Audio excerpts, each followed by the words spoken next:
बीड शहर बचाव मंचाच्या वतीने तसेच आम आदमी पार्टीकडून व समस्त नागरिकांकडून मुख्य अधिकारी यांना शहर समस्यावर निवेदन, शहरातील सत्यस्थिती, नागरिकांच्या अडचणी व तातडीच्या समस्या बीड शहर बचाव मंचाच्या वतीने मुख्य अधिकारी यांच्यापर्यंत पोहोचवल्या। बीड शहर बचाव मंचाचे शिष्टमंडळ तसेच आम आदमी पार्टीचे प्रतिनिधी मंडळ व शहरातील नागरिकांनी आज बीड नगर परिषदेचे नुकतेच नवनियुक्त मुख्य अधिकारी यांची भेट घेतली। यावेळी शहरातील वास्तव परिस्थिती, लोकांच्या दैनंदिन अडचणी आणि तातडीच्या समस्या याबाबत सविस्तर निवेदन देण्यात आले। जनजागृती न्यूज बीड।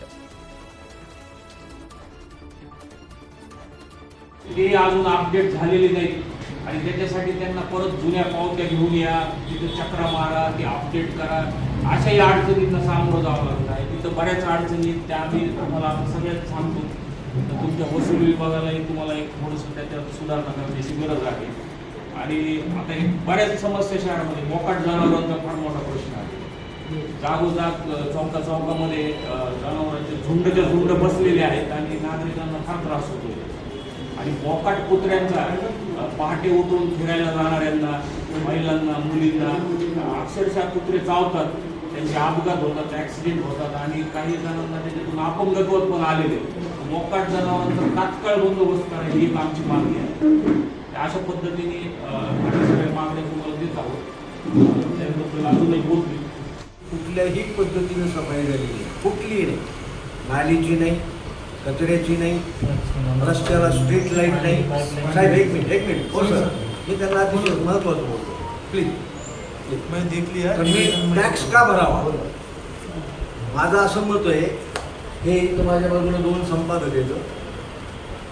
आम्ही गटारात लोटांगण आंदोलन केलं क्रांतीदिनी, त्यापुढचा माझा प्रश्न आहे की मी तुमचा टॅक्स का भरावा। गेल्या वर्षभर मला काहीच नाही आहे। ती लता बोलली ते पाणी मिळतंय, पण ते असं पाणी मिळतंय की ते नालीतलं पाणी बरं म्हटल्यासारखी अवस्था आहे। म्हणजे पाणीपट्टी भरू नये, स्वच्छता कर तर मुळीच भरू नये, शिक्षण कर का घेती नगरपालिका हा मला पडलेलं कोड आहे की शिक्षणाच्या बाबतीत म्हणजे माझे सर्व नागरिकांना आणि पदाधिकाऱ्यांना प्रश्न आहे की खरंच शिक्षणाच्या बाबतीत आपण काही करते का नगरपालिका, पर्यावरणाच्या बाबतीत आपण काय करतोय। शिक्षण नाही सर, आपल्याला माझे टोकदार प्रश्न आहे। ऐका ना, त्याच्यात एक शिक्षण कर, रोयो कर जे आहे हे आम्ही घेत नाही, ते शासनाचं कर आहे, नगरपालिका वसूल करून शासनाला देते। ठीक आहे, आमचा प्रश्न नाही। ठीक आहे, स्वच्छता कर का द्यावा आम्ही, स्वच्छता कराचा वर्षभर काहीच नाही। तर माझं म्हणणं आहे गेल्या वर्षीचे 2 किरकोळे सर ते 267 नाही 2,67,000 असू दे, ते देण्याची माझी ऐपत आहे। पण मी ते 267 देणं म्हणजे मला माझी चूक वाटते। नगरपालिकेला मी अनाठाई पैसे देतोय। आणि दुसरी बाब, जेव्हा मी इथं कर भरायला येतो वसुली विभागात, एक तर मी 70 वर्षाचा आहे, माझे गुडघे गेलेले। हे आमच्या बीड शहर बचाव मंच नितीन जायभाई यांच्याबरोबर 4 वेळेला आलो मी। त्या काउंटरला गेल्यानंतर तो क्लार्क मला गेल्या वर्षीची पावती जय हिंद। आज नवीन मुख्य अधिकारी आलेले आहेत नगरपालिका परिषदेचे। त्यांना आम आदमी पार्टीचे प्रतिनिधी मंडळ व समस्त नागरिकांनी भेट घेतली व त्यांचं अभिनंदन केलं। शहरातील जे प्रश्न आहेत त्या प्रश्नावरती अवगत केलं।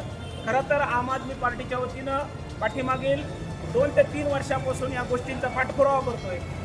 जे बीड शहरामधील अमृत जल योजना आहे ती जवळपास 114 कोटीची जल योजना असून या योजनेचे 100 कोटी रुपये खर्च झालेले आहेत आणि त्या योजनेचे 100 कोटी खर्च होऊनही शहरातील जनतेला पाणी भेटत नाही आहे। आठवड्यातून एक वेळेस किंवा 15 दिवसातून एक वेळेस, जर वर्षातून एकच महिना जर जनतेला पाणी भेटत असेल तर नळाचं नळपट्टी ही वर्षभराची का भरावी असा प्रश्न विचारला गेला। त्याचबरोबर बीड शहरामध्ये गटर योजना जी झालेली आहे, या गटर योजना देखील त्याचे संपूर्ण पैसे खर्च करून ही गटर योजना पूर्ण झालेली नाही आणि यामध्ये ज्या अधिकाऱ्यांनी चुकीचं मार्गदर्शन करून चुकीची दिशा करून दाखवली अशा अधिकाऱ्यांवर कारवाई करावी, अशा दोषींवर कारवाई करावी हे अवगत केलं। बीड शहरामध्ये जे कचऱ्याची व्यवस्था दुरावस्था झालेली आहे त्याविषयी त्यांना आठवण करून दिली। जे मोकार जनावर आहेत, कुत्रे आहेत, अशा बऱ्याच विषयाची आठवण करून आज नवीन अधिकारी आले त्यांना याची आठवण जाणीव करून दिली।